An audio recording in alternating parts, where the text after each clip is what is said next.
परमेश्वर कबीर साहब जी महाराष्ट्र के पंढरपुर के पास एक आश्रम बनाकर सत्संग किया करते थे।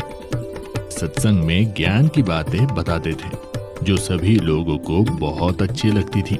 श्रद्धालु लोग कबीर साहिब जी के ज्ञान से प्रभावित होकर नाम दीक्षा लेकर भक्ति करने लगते थे।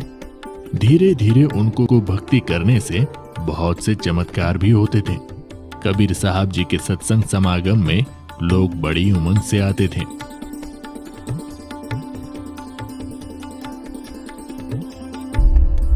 उन्हीं भक्तों में से एक भक्त का नाम रंका था। रंका भगत जी एक सच्चे सेवक थे। उनकी पत्नी बंका तथा बेटी अवंका भी भक्ति किया करती थी। उनका परिवार बहुत निर्धन था। दोनों पति पत्नी जंगल से सूखी लकड़ियां तोड़कर लाते थे और उनको शहर में बेचकर अपना घर चलाते थे। उस काम में वो बहुत ही मेहनत किया करते थे। कबीर साहिब जी के साथ में नामदेव नाम के एक भक्त रहते थे तथा वे भी कबीर जी के शिष्य बन गए थे।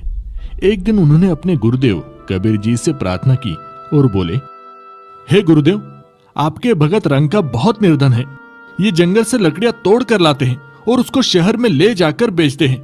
वहां से धन इनको प्राप्त होता है और उससे ये अपना गुजारा बड़ी मुश्किल से कर पाते हैं। इनका शरीर भी बहुत कमजोर हो गया है। पूरा दिन मेहनत करने में लगे रहते हैं, इसलिए भक्ति करने का समय भी बहुत ही कम मिलता है।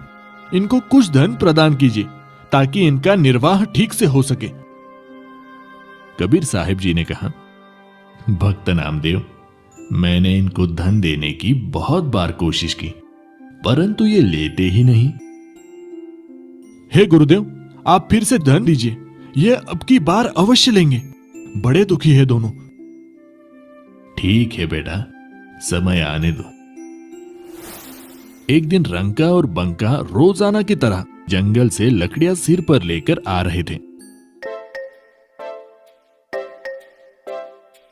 जिस रास्ते से वे दोनों आ रहे थे तो कबीर जी अपने शिष्य नामदेव जी को साथ लेकर उसी रास्ते पर आ गए।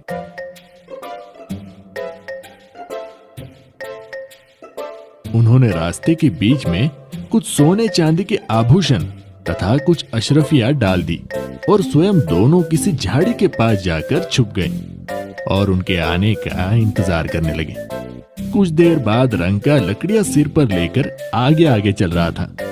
उनकी पत्नी बंका भी पीछे पीछे लकड़ियां लेकर आ रही थी।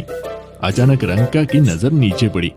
उसने देखा कि सोने चांदी के आभूषण तथा अशरफियां पड़ी हुई है। अरे, इस घने जंगल में ये किसका धन गिर गया है?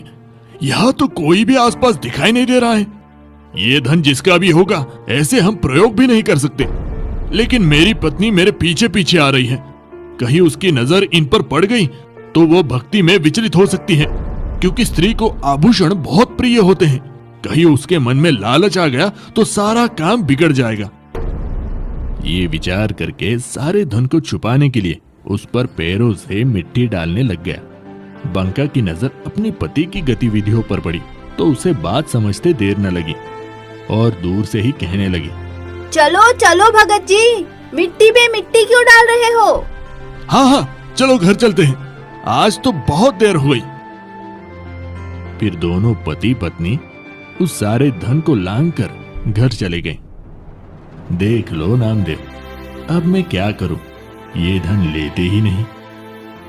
नामदेव जी को भी एहसास हो गया कि उनके लिए ये धन तो मिट्टी के समान है।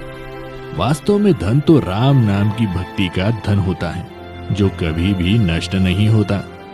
ये इतना निर्धन होते हुए भी भगवान के दिए में खुश थे। अपनी कोई इच्छा नहीं रखते, केवल भक्ति को आधार बनाकर अपनी जीवन यापन कर रहे हैं। ये वास्तव में परम भक्त हैं। कबीर साहिब जी कहते हैं, कबीरा सब जग निर्धना, धनवंता न कोय, धनवंता सोई जानियो, राम नाम धन होए।